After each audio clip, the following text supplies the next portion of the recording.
Este episódio apresenta conteúdo sensível e deve ser ouvido com cautela. Olá, sejam todas as pessoas muito bem-vindas ao nosso videocast NEG Convida. O NEG é o Núcleo de Estudos de Gênero do INSPER. Eu sou a professora Bruna Ruda, professora da Engenharia e integrante do NEG. Olá a todos e todas, eu sou a professora Mariana Ques, professora do Direito e também integrante do NEG. E o NEG de hoje convida Camila Tourinho. E o objetivo desse episódio é conversar com a Camila, que é defensora pública, sobre a atual situação das mulheres encarceradas. Seja muito bem-vinda, Camila. Obrigada. Agradeço o convite. Enfim, a gente tem várias dúvidas aí para tirar contigo. Eu queria que tu te apresentasse para a gente e desse boas-vindas ao nosso público. Bom, é isso, agradeço muito o convite. Acho muito interessante o projeto, achei muito interessante, né, o projeto, e acho muito importante também que o tema do sistema prisional esteja aí, né, nessa agenda, porque acho que é um tema que a gente precisa conversar e que precisa sair, inclusive, né, dos meios acadêmicos, a gente precisa falar com as pessoas sobre isso. Então, agradeço muito. Eu sou Camila, sou defensora pública, aqui em São Paulo desde 2014. Eu sou formada na PUC, em Direito, e escolhi fazer defensoria muito cedo, assim, quando eu entrei na faculdade, a defensoria estava se formando, né, foi 2005 que eu entrei, a defensoria começa em 2006, e me apaixonei pela área, né, de assistência gratuita, trabalhei na assistência jurídica na PUC, do centro acadêmico, depois no escritório modelo, sempre quis fazer esse trabalho. E aí escolhi prestar defensoria e fui sair prestando, assim, vários estados, porque escolhi uma carreira e não podia fechar tanto o leque, né, de possibilidades. Fui para o Amazonas em 2013, fiquei um tempo lá, na defensoria de lá, e em 2014 voltei para São Paulo. E desde então já passei por várias áreas na defensoria. E desde 2022 estou na coordenação auxiliar do Núcleo Especializado de Situação Carcerária, que é um dos núcleos da defensoria, né? Um dos núcleos especializados, tem vários em temáticas diferentes. E a gente trabalha com esse tema, assim, né? Do sistema prisional. Nossa atividade primordial é fazer inspeção nas unidades prisionais. Nós somos 3 coordenadores lá e temos 30 colaboradores, né? Defensores e defensoras colaboradores, que uma vez por mês se afastam ali das suas atividades do dia a dia para fazer inspeções nos presídios, que é a base do nosso trabalho, né? A gente entra nas unidades, né? A gente faz as inspeções sem aviso prévio, a gente chega, inspeciona todos os locais de aprisionamento, todos os setores, né, das unidades. A partir dessa inspeção a gente faz relatórios e aí pensa as atuações a partir daqueles problemas constatados em cada uma das unidades. E, além disso, as inspeções são o que dá um material para a gente, um panorama geral de como está o sistema prisional no estado de São Paulo. Então, a gente pensa todas as atuações coletivas também a partir desse cenário que a gente vai tendo contato nas inspeções. Então, esse é o trabalho, é a base do nosso trabalho, né? E tudo parte daí, né? Daquilo que a gente vê, daquilo que a gente ouve, daquilo que a gente fotografa, documenta e endereça depois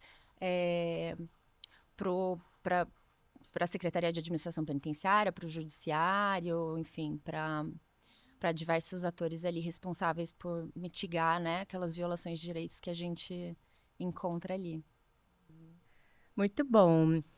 Camila, os estudos clássicos do campo da violência e da punição nos informam que o sistema prisional ele foi desenhado por homens para encarcerarem homens, mas a realidade social ela mudou e as mulheres têm sido cada vez mais punidas por crimes e, em consequência disso, cada vez mais encarceradas.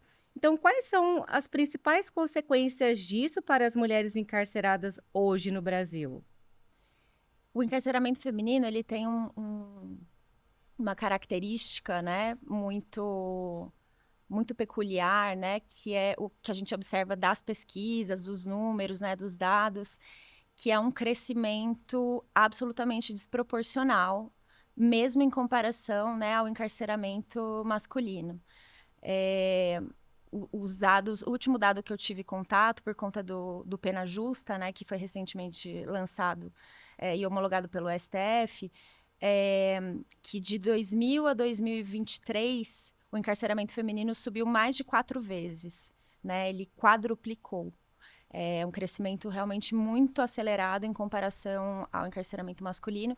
E em 2023, a gente atingiu aí o 3º lugar no ranking dos países que mais encarceram mulheres, né?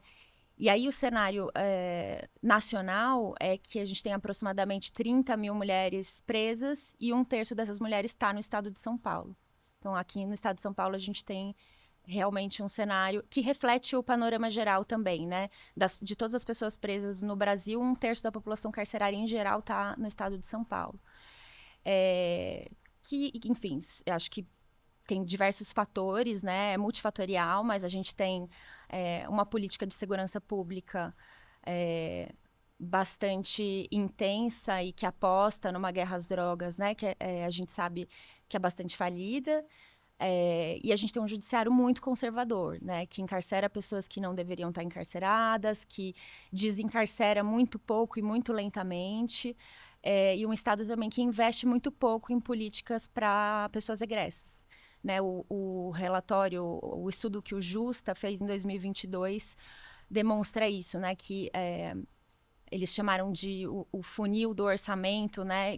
Relacionado à segurança pública, que se investe quase 5% do orçamento em policiamento, né? Acho que 1,5% no sistema prisional e 0,003% em políticas para pessoas egressas.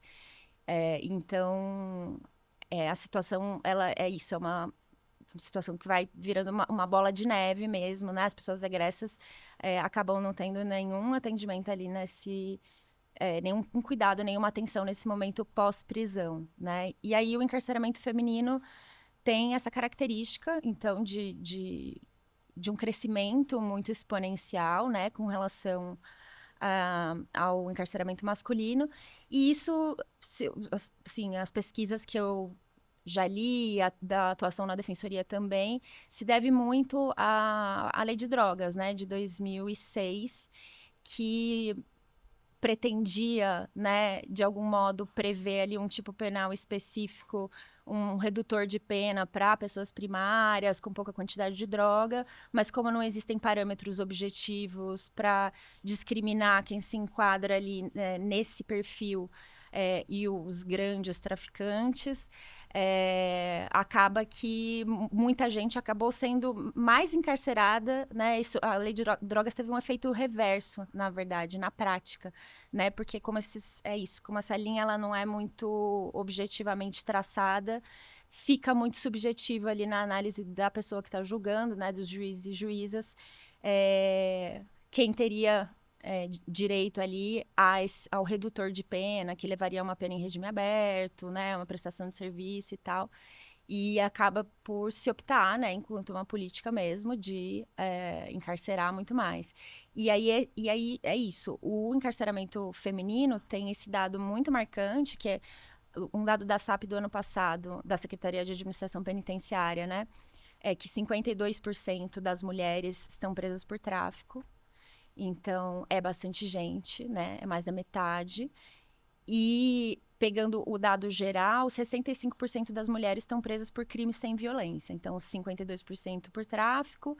E essa diferença aí por outros crimes que não envolvem violência ou grave ameaça.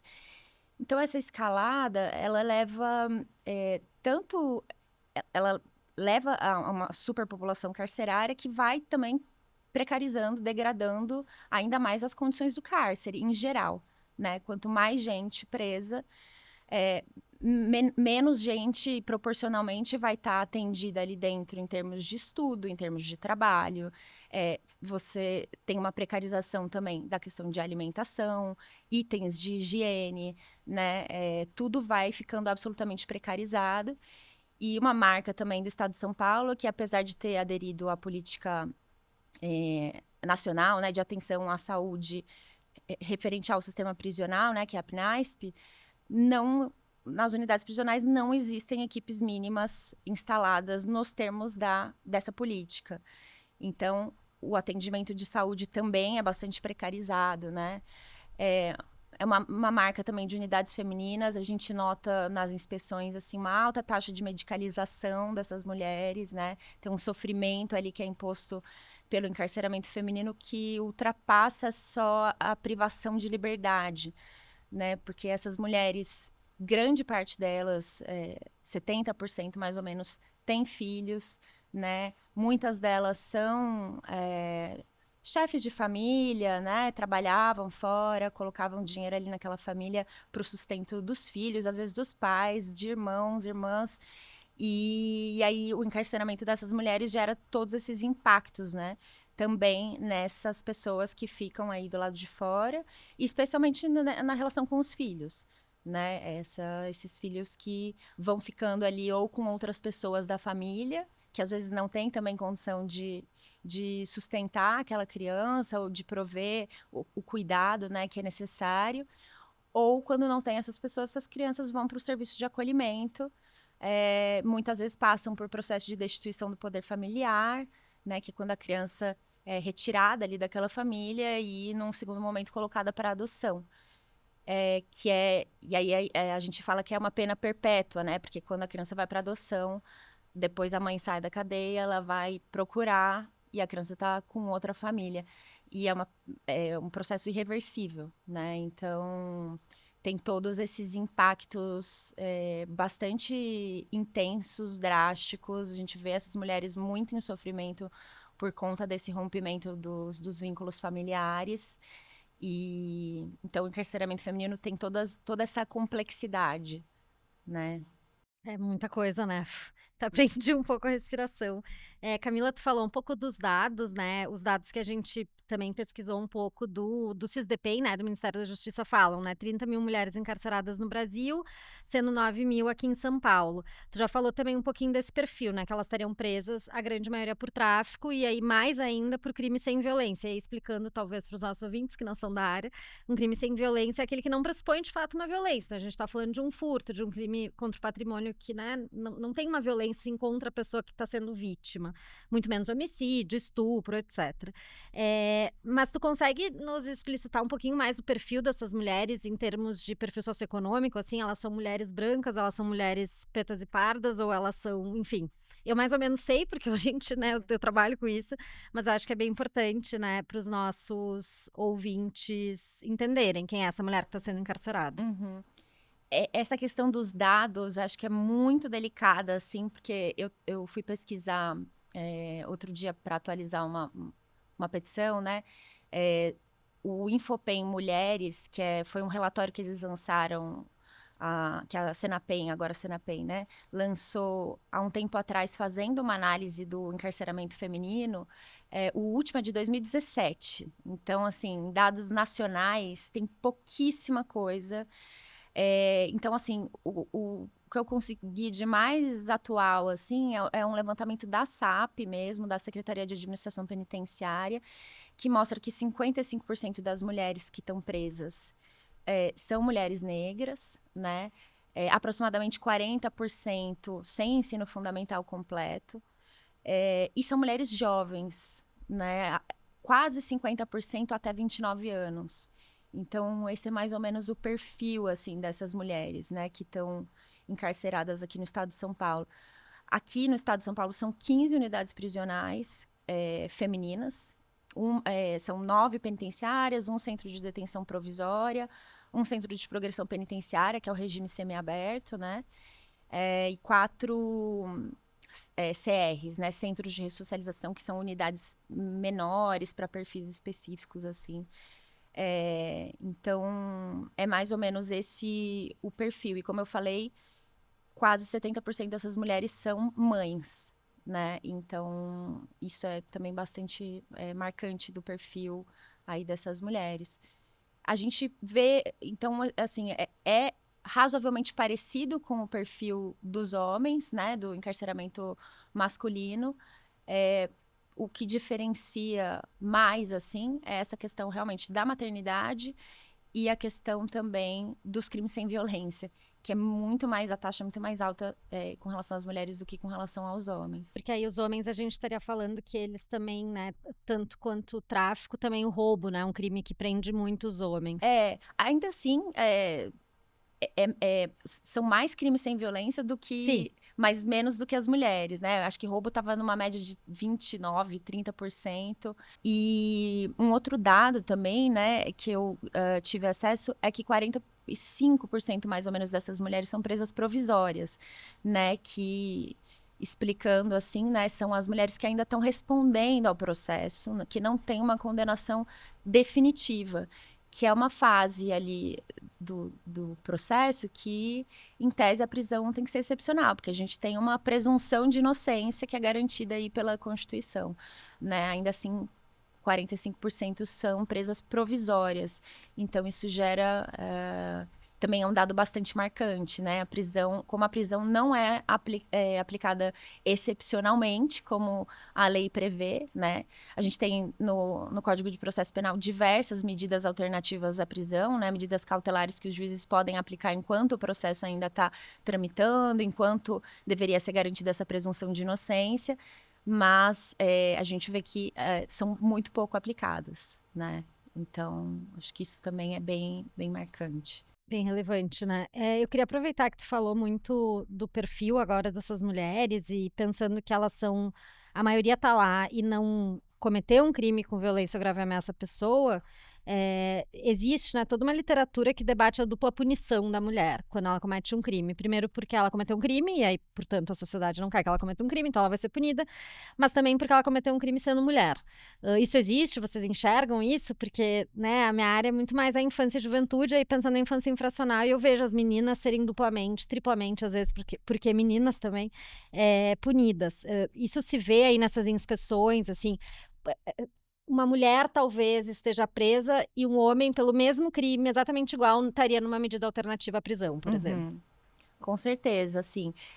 Isso a gente vê muito nos processos, né? Que é como o papel da mulher, assim, né? O papel social da mulher é tratado para endurecer ali a aplicação ali de uma medida cautelar ou até de uma pena, nesse sentido de que a mulher que comete um crime é uma mulher desviante, né? Ela é uma mulher que não está fazendo o papel socialmente esperado de uma certa passividade, né? De ficar ali no ambiente doméstico, né? E então isso é muito marcante, né? A gente vê, por exemplo, especialmente nos casos que a gente pede prisão domiciliar, né, para as mães e tal, como vem muitas vezes esse argumento, né? Bom, se praticou o tráfico é porque não é uma boa mãe, por que não estava com os filhos, né? Então, tem isso também. Por outro lado, também se é uma mulher sem filhos, né? Outras pessoas podem falar assim, bom, então por que ela estava praticando o tráfico se, né, não é para fins de um sustento e tal? Então, todos os argumentos são muito capciosos, assim, né? E servem como uma justificativa sem nenhum embasamento legal para justificar realmente, assim, o indeferimento dos pedidos que a gente faz de liberdade provisória, de prisão domiciliar para as mulheres que são mães ou que estão gestantes. Então, certamente tem um atravessamento de gênero que é muito mais utilizado para violar os direitos delas mesmo, ao invés de garantir os direitos delas e dos filhos. Isso é bem, bem evidente, assim, nos processos. E Camila, muitas dessas mulheres, como você mencionou, elas são responsáveis pelo sustento de suas famílias e vivem também em situação de vulnerabilidade econômica. Como a Defensoria Pública tem lidado com esses impactos da prisão sobre condições materiais de vida dessas mulheres e de suas famílias? E quais estratégias para enfrentar esse ciclo de empobrecimento? Então, essa é uma questão bastante difícil, porque o único direito que existe, né, previsto em lei para garantir algum sustento à família da pessoa que está presa é o auxílio reclusão. E o auxílio reclusão, ele é cheio de regras e ele serve a pouquíssimas pessoas que estão encarceradas, porque se a gente encarcera a pobreza, né, essas pessoas, como regra, estão fora do mercado de trabalho, né? E o auxílio reclusão, ele tem como requisito que você tenha um trabalho formal, né, que a pessoa presa tenha tido um trabalho formal por mais de 2 anos, que tenha contribuído numa média de valor mesmo, de contribuição específica lá prevista. Então, quase ninguém tem acesso ao auxílio reclusão. Então é fake news isso que fala, vai preso já ganha auxílio reclusão. Totalmente. Eu não tenho esse dado, mas acho que seria um dado bem interessante de levantar, porque, assim, pouquíssimas pessoas ganham auxílio reclusão. A gente tem um país que o trabalho é cada vez mais precarizado, as pessoas estão cada vez menos com vínculo empregatício, então cada vez menos tem auxílio reclusão também, né? E aí, infelizmente, só tem essa política específica para manutenção de dependentes de pessoas presas. Então, essas famílias ficam realmente muito vulnerabilizadas. A gente vê, por exemplo, os filhos, né, ficando com as avós, com as tias, que também são pessoas, como regra, bastante vulneráveis, que têm os seus próprios filhos, outros netos, outras pessoas para sustentar, que são atravessadas por outras vulnerabilidades também, e sem acesso aí, né, aos serviços públicos para garantir um cuidado mínimo ali. E então essas famílias são hiper vulnerabilizadas, a situação é muito, muito difícil mesmo. Então, como política pública, assim, acho que é a única que existe realmente que eu conheça é o auxílio reclusão. E aí, assim, enquanto defensoria, bom, tem uma outra questão também, que existem os benefícios, o Bolsa Família, enfim, né? Outros benefícios sociais que essas pessoas poderiam buscar ali, especialmente para os dependentes e tal. Mas para isso, a pessoa precisa ter a guarda, ela precisa ir atrás, né, de regularizar essa guarda, a pessoa que está com a criança, por exemplo, para ter acesso. Então, tudo é muito difícil, muito burocratizado. Você tem essa família já muito fragilizada, que ainda tem que ir atrás disso, do INSS, de pegar documento e tal. Então, é muito difícil que as pessoas topem, né, também fazer essas tentativas, muitas vezes conseguir esses auxílios, enfim, esses benefícios também é difícil, às vezes tem que passar por uma judicialização, então tudo vai se complexificando, assim, por isso que é isso, pouquíssimas pessoas realmente têm recebem algum valor por conta de estar com o seu parente preso. E aí, na defensoria, assim, diante desse cenário, a gente aposta muito na estratégia do desencarceramento mesmo, porque essa é a nosso foco, tanto para as mulheres que são mães, como para aquelas que não são, porque realmente não tem outras possibilidades de amenizar o sofrimento dessa família, dessas crianças e dessas mulheres, nesse sentido, né, dessa vulnerabilidade socioeconômica. Então, acho que é por aí. Eu dei uma olhadinha aqui porque eu tinha esse dado do auxílio reclusão, eu fiz até uma regra de 3 rápida. Então, hoje no Brasil, das 30 mil mulheres, apenas 879 recebem auxílio reclusão, que corresponde a 2,93% delas. Ou seja, é a maior fake news da história de que tu ser preso significa que tu vai receber um auxílio reclusão. Enfim, eu discuto isso muito com os meus alunos, porque eles, né, sempre questionam, né? Mas é fácil ir preso, porque tem auxílio reclusão, tem isso, tem aquilo, e na verdade não é nada disso, né? E mesmo com relação ao trabalho dentro das unidades prisionais, né, pouquíssimas pessoas têm trabalho dentro das unidades prisionais. A média é 12, 13% das pessoas, assim, uma média em geral, né? Não estou nem falando específica das femininas, mas é que é isso, existem poucas vagas de trabalho. Muitos desses contratos não são CLT, então às vezes elas nem ganham um salário mínimo, né?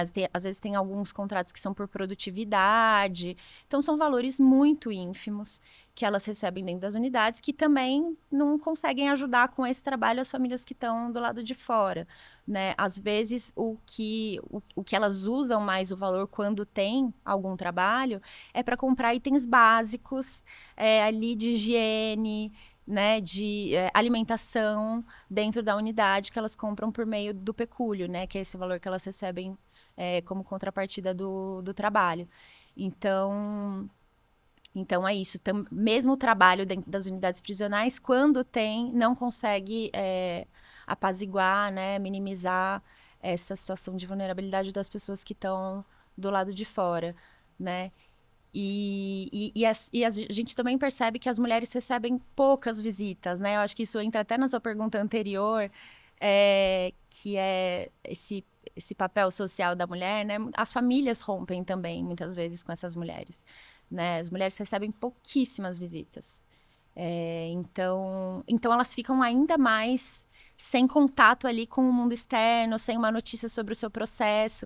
E as famílias visitam bastante os homens encarcerados, né? E as famílias são as pessoas que mais acessam a defensoria, né? Com relação aos processos de execução, aos processos criminais, trazem notícias, né? De dentro do cárcere, o que está acontecendo também. A nossa grande fonte de denúncias também é por meio das familiares, né? Mas nas unidades femininas existem poucas visitas. Então, tem essa questão também que... E aí, pode ser por rompimento de vínculo, sim. Pode ser pela dificuldade também de deslocamento, porque às vezes essas mulheres cumprem penas em locais muito distantes. Então, a gente vê isso muito, assim, nas visitantes, né, dos homens presos, assim, que viajam. Começam a preparar ali para o dia de visita... 2 dias antes para preparar a comida que vão levar, vão atravessar o estado para chegar na unidade prisional, tem que dormir em algum lugar, né? Então tem que pagar o transporte, tem que pagar a alimentação, tem que pagar uma estadia, porque não dá para ir e voltar no mesmo dia. Então a distância também das unidades prisionais até onde estão as famílias também é um fator que pode afetar, né, a quantidade de visitas que as pessoas recebem. Nem todas as famílias têm condição realmente de arcar com isso. E aí, fora isso, tem o jumbo, né? Que são os itens de alimento que as famílias podem mandar toda semana ali, que é mandado muitas vezes por Sedex, porque as unidades são longe, e aí o Sedex é por peso. Então, assim, são vários fatores que vão vulnerabilizando, assim, essas famílias. Tem todo esse custo, assim, né? Um custo financeiro mesmo, de você conseguir manter uma pessoa presa com um mínimo de dignidade, né? Fazendo essa assistência que vem muito mais das famílias do que do próprio Estado, né? Os presos que não têm... E a gente vê, tanto nas unidades femininas como masculinas, que quando a pessoa presa não tem uma família para mandar, né? Uma comida, um item de higiene e tal, que as pessoas presas também se mobilizam ali para dividir aquilo que tem. Então é isso, é muito precária, assim, a assistência que o Estado dá para essas pessoas, e isso atinge bastante as mulheres presas por conta dessa dinâmica, né, de estar longe das famílias e de receber poucas visitas. Então isso é ainda mais agravado, assim. Muito difícil, né, Bruna? A gente falou um pouco de egressas e da ausência, né, de, de política para egressos, sistema prisional, mas pensando aí os efeitos, né, estruturais dessa criminalização da pobreza que a gente tem no Brasil e também o papel desproporcional do sistema penal em relação às mulheres, que são, né, especialmente aí chefes de família ou responsáveis mesmo pelo cuidado de terceiros, né, que é algo que a gente trabalha bastante aqui no NEG também, né, desse papel de cuidado da mulher. Tem alguma política pública aí que tu enxergue, assim, que esteja desenhada de forma intersetorial, né? Pensando aí os vários setores responsáveis, tipo SAP, MP, Judiciário, Defensoria, que podem, de fato, romper com esse ciclo de exclusão que está sendo colocado pelo sistema de justiça criminal, por exemplo. Eu não sei, eu fico pensando que a gente tira uma pessoa da sociedade para ela aprender a se reinserir na sociedade, né? Como é que ela vai fazer isso estando longe da sociedade? Eu não vejo muito sentido, né? Por isso que o cárcere, né, não tem nos dado as respostas. Mas tu consegue ver alguma coisa aí pensando no cenário que tá posto hoje? Então, hoje essa política não existe. Essa é uma política que precisa ser criada, né? Na defensoria, a gente tem uma política de atendimento específica, né? Que é o Convive, que é a política Mães em Cárcere. O Convive é o órgão que faz a gestão dessa política, que a gente recebe os formulários das unidades prisionais, né? Nas unidades são preenchidos os formulários ali com os dados das mulheres que são mães, que estão grávidas. Todo mês a gente recebe também a lista de gestantes e lactantes que estão nas alas materno-infantis das unidades prisionais que tem. E a gente recebe esses dados, puxa a certidão de nascimento e tal, e começa a atuar nesses processos. Onde tem defensoria, isso os próprios defensores vão fazendo esses pedidos, os próprios defensores que cuidam dos processos, e onde não tem defensoria, os núcleos especializados assumem essa atuação. Mas é uma política, e aí a gente tem 3 núcleos que coordenam essa política. O que eu coordeno hoje, que é o núcleo de situação carcerária, o núcleo da infância e juventude e o núcleo de defesa dos direitos da mulher. E aí cada núcleo faz uma parte desse trabalho, né? A gente fica mais com a questão dos pedidos de liberdade ou de prisão domiciliar, que a gente faz ali em primeira instância, dificilmente consegue no Tribunal de Justiça de São Paulo, vai conseguir talvez em Brasília, é onde tem as maiores taxas de sucesso, assim, no STJ, muitas vezes, que é onde o tribunal consegue corrigir um pouco, assim, a arbitrariedade aqui do Tribunal de Justiça de São Paulo, né? O Núcleo da Infância e Juventude vai trabalhar nos processos de destituição do poder familiar. Então, a ideia é que a gente tenha conhecimento que essas mulheres estão ali, qual é a situação dela, onde estão essas crianças, para que a gente possa fazer essa atuação. Então, o Núcleo da Infância e Juventude também atua nesses processos de destituição do poder familiar, né, para que essas mulheres não percam essas crianças, ainda que elas estejam acolhidas, né, em serviços de acolhimento, que a gente possa trabalhar ali pensando no momento em que ela possa ter a liberdade e retomar os cuidados ali com os filhos. E o Núcleo de Defesa dos Direitos da Mulher fica com uma parte mais cível, que é regularização dos processos de guarda, né? Quando tem um familiar ali que está com a criança, para regularizar isso, porque precisa para um atendimento de saúde, para fazer uma matrícula em escola, etc.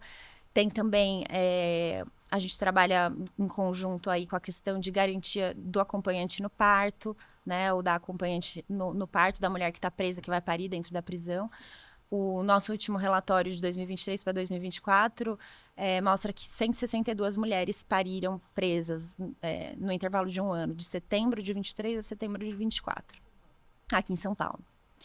E então tem, assim, essa questão da garantia de um atendimento pré-natal, acompanhante no parto, os atendimentos enquanto a criança ainda está ali na unidade prisional junto com a mãe. Pela normativa da SAP, são 6 meses que a criança fica ali, embora a Organização Mundial de Saúde tenha estabelecido como ideal que a criança seja amamentada até 2 anos. Então, isso é uma questão também. A gente tem pensado como a gente pode atuar no sentido de garantir um pouco a extensão dessa convivência familiar quando a gente não consegue desencarcerar. Então, atuar nessa frente também. E é isso. E aí a gente vai também fazendo atividades de educação em direitos dentro das unidades prisionais para grupos, né, de mulheres que possam também ser replicadoras daquilo que a gente coloca para elas, que são os direitos delas, explica também as dificuldades que né? Porque é muito frustrante, às vezes, porque a gente vai lá falar de vários direitos que elas têm, né? Mas por que eu não consegui isso? E a gente tem que explicar como a roda gira, né?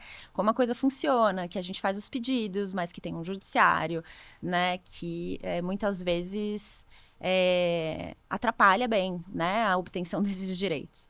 Então, a gente tem esse trabalho, essa política de atendimento, e a nossa intenção é receber esses casos o quanto antes, porque o quanto antes a gente recebe, maiores as chances da gente conseguir uma prisão domiciliar, por exemplo, ou uma liberdade, e também evitar um processo de destituição do poder familiar e, de algum modo, enfim, garantir os direitos dessas mulheres. Mas é uma política que, apesar dela ter 10 anos já dentro da defensoria, ela ainda é tímida. A gente não consegue atender hoje todas as mulheres que estão presas, né?